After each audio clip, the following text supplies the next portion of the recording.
Alright, now the round 2 upgrades, the third tier of cash upgrades are all done, which brings my PR up to 52.2. So here's the third round, the final round of upgrades to bring my PR up to the target 53.6. So of course, engine is what we're gonna target here. It's gonna cost 55 gold, and then it'll unlock the final cash upgrade, which should bring my PR exactly up to 53.6. Drivetrain, that's the last one, so it's a dead end. Now body, I could do this way, but this fourth tier upgrade cost 44, so combine that with 18 gold on the second tier, it's gonna be more than 55. It does bring your PR a little bit higher, but that's not necessary to win the car. So we're gonna go with the minimum, which is this engine route. So this final engine cash upgrade is gonna take 12-hour wait. So let's get that rolling. Yeah. And we got a speed record at hand at Red Bull Ring. National circuit.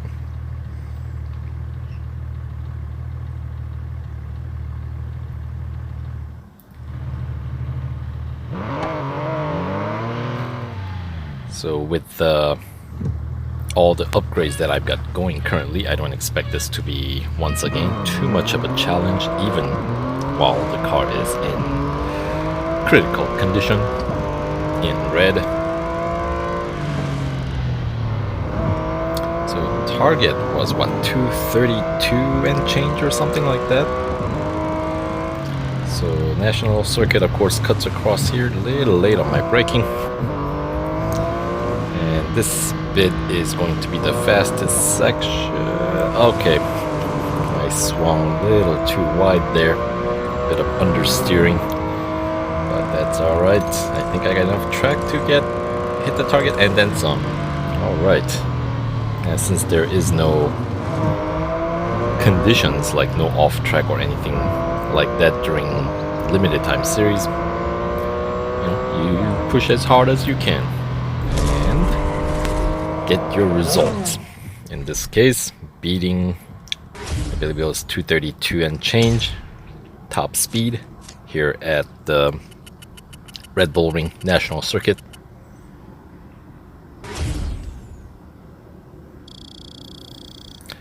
Either Grand Prix circuit or National Circuit here both have the fastest section in the same location, I believe. So I don't know if it really makes that much of a difference. Yeah, 232.48 was the target. So I overshot that by around a couple of kph higher. But that's relatively close, so good enough for me. I don't think that will make the bots to become all that much faster, if at all. But here's the trophy number 7, now that we're in third tier. So let's move on. Up next, we got elimination at Spa. So it's gonna be a grid of 8, as always, I'd expect. Yep.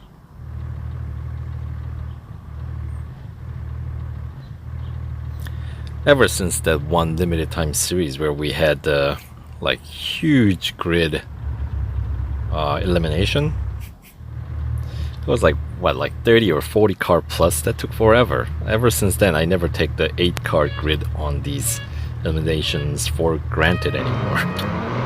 Even though it happened only once. Of course, there was another elimination in one of the special events that we did, like something goofy, like 10-second elimination with a larger grid.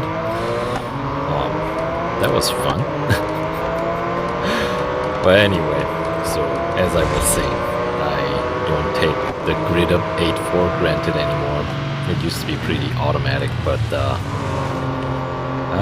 can't assume anything these days, you know? But anyway, through Eau Rouge once again, taking over the lead. here at Spa. And once I am in the lead, should be pretty easy elimination match here.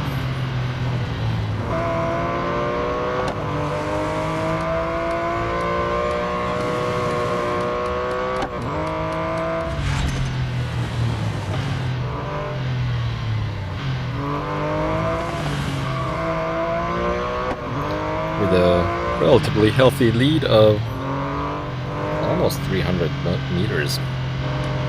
So we'll take our time here. No reason to drive too fast. You know, wouldn't want the brioche to feel bad about himself, you know.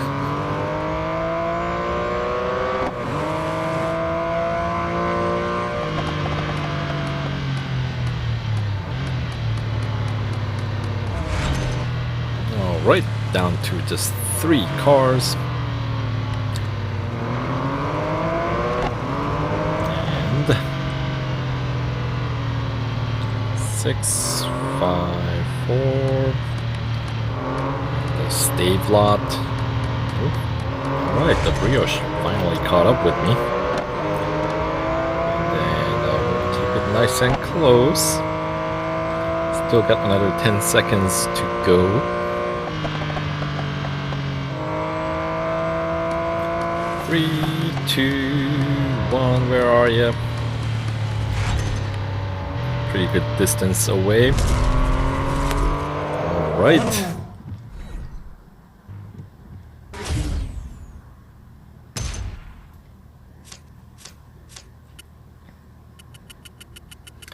Another pretty easy gold trophy, tier 3, with the amount of upgrades that I've got on the car already. Of course, you expect these to be pretty easy even while your car is in critical condition.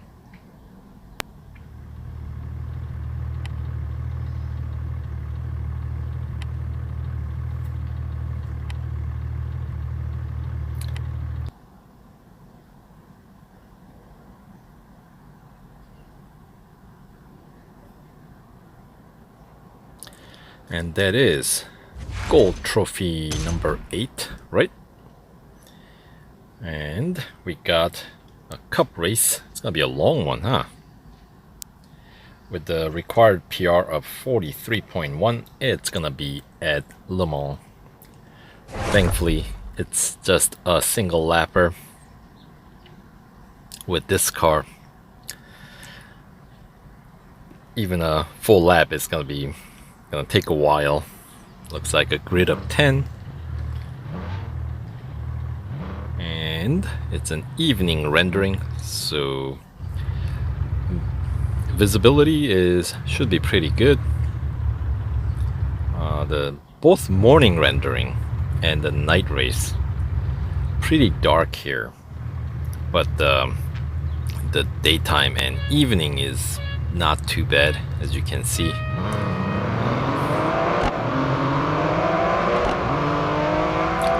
No need to turn the lights on.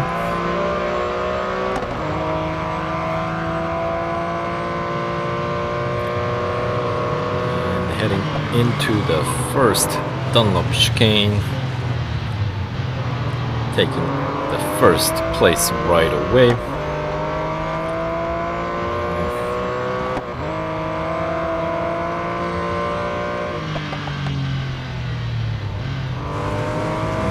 Let's see, can this car take Tetre Rouge flat out? No. I suppose depending on where you start going flat out from. I started pretty early on, and I should have known better.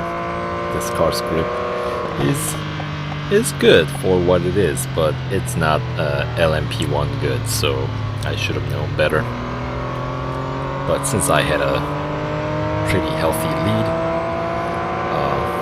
speaking of healthy lead, this is what you get if you mess up your Tetre Rouge heading into Mulsanne straight, because if your opponents don't mess up and come straight through, then obviously they will carry a lot of speed down the straight. But Of course, I am kind of casually driving since I don't have to worry too much about winning this. I don't think it'll be that difficult. We got plenty of tracks still left. But the better question is, where's the rest of the grid? These three, what do they do to the remaining six? Is my question. They're nowhere to be seen. They're all driving the same cars, so they should be relatively... I'd expect them to be packed a little bit tighter, but the second through fourth place, they seem pretty tight, but after that, I have no idea. I didn't see any signs or any hint of if they're even still racing. Maybe there was a pileup. Who knows?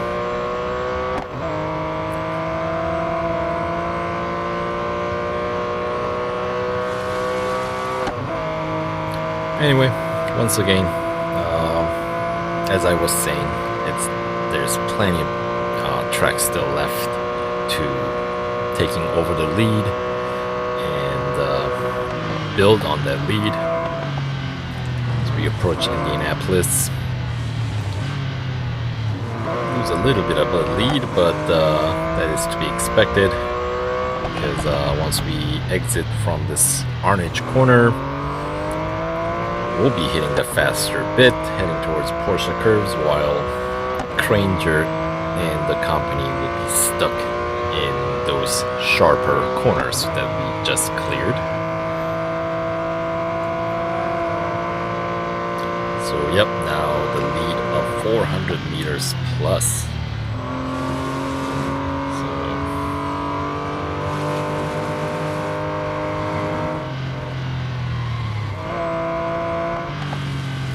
Looks like they're even slowing. Where are they slowing down? I don't even know. I'm not even going that fast. They must have been entering the Porsche curves, maybe. But yeah, so almost 600 meter lead. My goodness. Well, that allows me for a couple of donuts, doesn't it? He's still got some... Okay, that's probably enough. The speed that this car does a donut, I don't quite have that much faith. But still managed to squeeze a couple in there.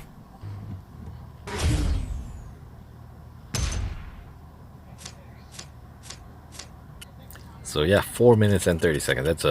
That's a slow lap. But then again, with this car,